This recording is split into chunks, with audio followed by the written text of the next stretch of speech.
Court room में दिखाई कुलभूषण ने सृष्टि की सारी वीडियो रिकॉर्डिंग। दिलवाएगा वो झनक को इंसाफ। जी हाँ दोस्तों, स्टार प्लस के मोस्ट पॉपुलर शो झनक में इस समय आपको एक के बाद एक हाई इंटरेस्टिंग ट्विस्ट देखने को मिल रहे हैं। जल्दी आप लोगों को देखने को मिलेगा कि अनिरुद्ध बॉस ने फाइनली झनक पर गिव अप कर दिया। झनक के सामने अनिरुद्ध ने कई बार हाथ जोड़े, कई बार अपने प्यार के लिए उसके आगे मिन्नतें करते हुए नजर आया, लेकिन झनक अपनी रेस्पेक्ट को होल्ड कर कर बैठी रही, क्योंकि उसे लगता है कि अगर अनिरुद्ध और अर्शी का घर तोड़ा तो उसमें और उसकी माँ यानी कि सृष्टि मुखर्जी में कोई भी फर्क नहीं रहेगा, और वो बिल्कुल भी अपने आप को सृष्टि मुखर्जी से कनेक्ट या फिर उसकी जैसा बिल्कुल भी नहीं होना चाहती है, जिससे वो अपना दिल भी तोड़ती जा रही है। अब वो अनिरुद्ध ने उस पर गिव अप कर दिया है। वहीं दूसरी तरफ सृष्टि मुखर्जी अपने एक एक गुनाह को कबूल किया है। कुलभूषण के सामने सच सोचने वाली बात यह है, क्या सच में कुलभूषण ही थे या फिर इस बार कुलभूषण की जगह ब्रिजभूषण थे, क्योंकि एक भाई दूसरे भाई की जगह ले सकता है तो दूसरा भाई भी अपने पहले भाई की जगह भी ले सकता है। और जिस तरीके से यहाँ पर कुलभूषण जी बोलते नजर आए, वो तो साफ पता चल रहा था कि ऐसे तो ब्रिजभूषण ही बात करते हैं, क्योंकि वह अनिरुद्ध की इतनी तारीफ कर रहे थे और उन्होंने सृष्टि से एक एक गुनाह कबूल करवा लिया, और सृष्टि ने हर चीज अपने मुंह से खुद बोली और उन्होंने सब कुछ रिकॉर्ड भी किया। आने वाले एपिसोड में देखने को मिलेगा कि झनक की तीसरी माँ उठकर आ जाएंगी, जिसको लेकर अनिरुद्ध के फादर यानी कि सुबु कोर्ट केस जीतने के लिए कोई भी झूठी गवाही दिलवा सकते हैं किसी से, और किसी और के लिए एक औरत को ले आएंगे और वो क्लेम करेगी कि भी झनक की माँ है, लेकिन अब तो सबको सबूत मिल ही चुका है। देखना इंटरेस्टिंग होगा क्या सृष्टि का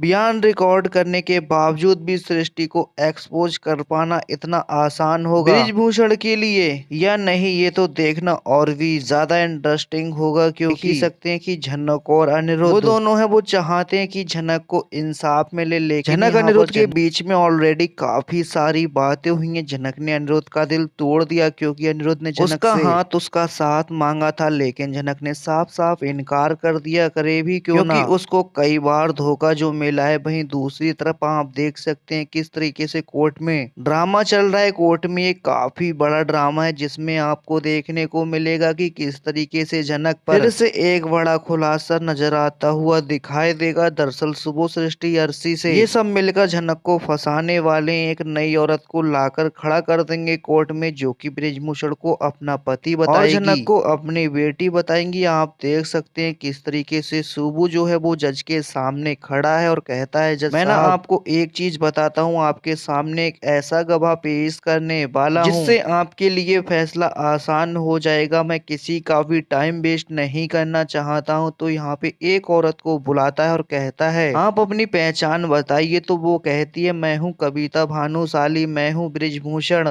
की पत्नी और झनक मेरी ही बेटी है। ये सुनते ही झनक के तो पैरों तले जमीन खिसक जाती है, लेकिन सृष्टि और अर्शी दोनों काफी ज्यादा खुश नजर आ रही हैं। दरअसल सृष्टि और अर्शी जो है वो इसलिए खुश हैं क्योंकि जानबूझकर इन लोगों ने उस औरत को हायर किया है। वो औरत जानबूझकर ये सब कुछ बोल रही है ताकि सृष्टि पर ये सबका ध्यान हट जाए, सृष्टि जो है वो बेगुनाह साबित हो जाए, लेकिन ऐसा बिल्कुल भी नहीं होगा। इस बार झनक को इंसाफ मिलकर ही रहेगा। कोई ना कोई ट्विस्ट मेकर जरूर लेकर आएंगे, क्योंकि मेकर अच्छे से जानते हैं कि हर बार झनक जो है वो हार जाती है और फैंस को बहुत ही ज्यादा बुरा लगता है। भाई आपने देखा किस तरीके से आज बहुत बुरी तरीके से टूटता हुआ नजर आया, जब अनिरुद्ध ने आज झनक से कहा कि झनक देखो तुम कुछ भी करोगी मैं तुम्हारा सपोर्ट बिल्कुल करूंगा, मैंने कभी तुम्हारा सपोर्ट नहीं किया, लेकिन इस बार मैं बिल्कुल भी नहीं हटूंगा। ये बातें सुनकर झनक जो है वो कोई रिएक्शन नहीं देती है। झनक जो है अनिरुद्ध से जिंदगी से जाने के लिए कह देती और कहती कि मुझे तुम्हारी बिल्कुल भी जरूरत नहीं है, लेकिन जबरदस्ती अनिरुद्ध झनक का साथ दिए जा रहा है। लेकिन फिर भी आप देख सकते हैं कैसे सुबो जो है बहुत ज्यादा घटिया से घटिया चाल चलकर झनक को हराने की बहुत ज्यादा कोशिश कर रहा है। लेकिन देखना इंटरेस्टिंग ये होगा कैसे झनक इन सब के बीच में इंसाफ मिलता है। जो ब्रिजभूषण है वो कुलभूषण का भेष बदल कर जाते हैं सृष्टि के पास और उसकी सारी बातों को रिकॉर्ड कर लेते हैं। वो जल्दी कोर्ट रूम में पेश करने वाले हैं, जिसके बाद जज साहब को यकीन हो जाएगा कि ये सब कुछ सृष्टि का किया धरा है और जल्दी उसके किए की सजा मिलने वाली है। आप लोग कमेंट में जरूर बताएं। साथ ही लेटेस्ट ट्विस्ट देखने के लिए वीडियो को लाइक, चैनल को सब्सक्राइब कर लें दोस्तों।